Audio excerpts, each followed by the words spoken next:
Hello, friends at Bethany. My name is Scott Erickson. Scott the Painter. Here we are in my drawing closet in my studio in Austin, Texas. I was with you this last weekend preaching, starting off the Advent season. I wrote a book about Advent called Honest Advent, and you're using it as kind of like a meditative guide to go through the season of Advent. Advent means coming. It means the coming of Christ. And so when we're taking this season anticipating how Christ is coming into our midst. And Christ is coming into our midst the same way that Christ came into our midst thousands of years ago, which was through human vulnerability. Just like every human being ever has come into the world, it was through this avenue of vulnerability. So the way that we still find God coming into our midst today is through that same avenue, through our vulnerabilities, our weaknesses, our limitations. Vulnerability isn't necessarily our weaknesses and limitations, but it's our relationship to those weaknesses and limitations. How do we feel about it? Are we scared of it? Are we afraid? Are we ashamed? Or do we become to see that it is the way that we connect to all things, to connect with each other, to God, to the world? This first Advent Sunday, we looked at Mary, and we saw that there were very particular things in Mary's invitation to be a conduit of incarnation that we see these very particular ways of vulnerability becoming a way that God used her. And the first subject, the first theme of the first Sunday was becoming human, and instead of spending time on this, I want to give you a practice. You can listen to the sermon and stuff like that. But when I think about practicing vulnerability and practicing vulnerability as an avenue for divine invitation, I want to give you something that I've done and I do often still.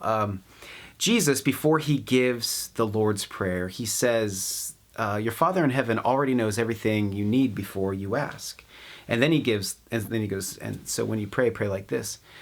And it's interesting because then that makes the Lord's Prayer not a series of things to accomplish, but a reality to live into, a reminding ourselves of what we already are in. And I was really curious about this invitation, the God already knows everything you need.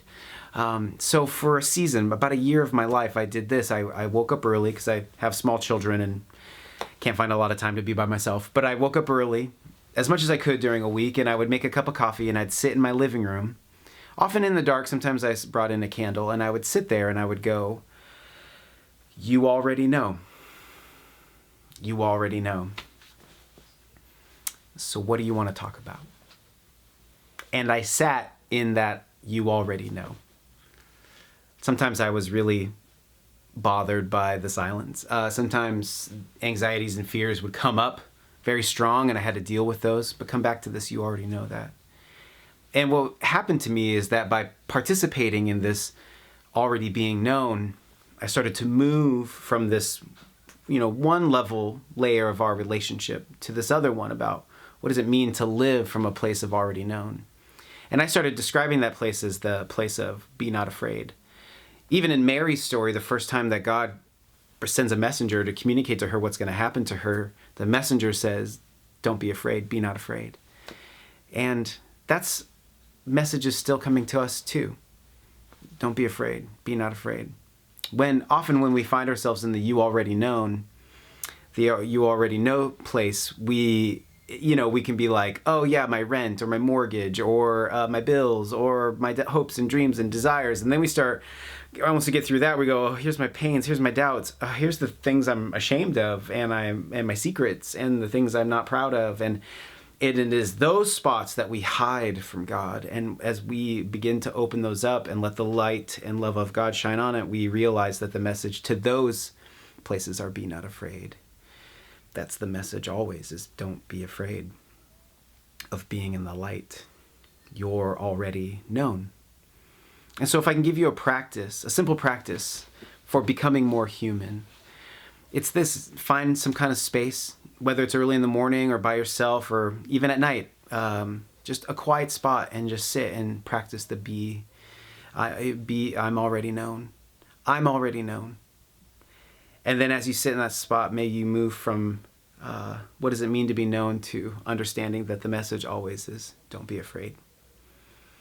Grace and peace to you during this Advent season.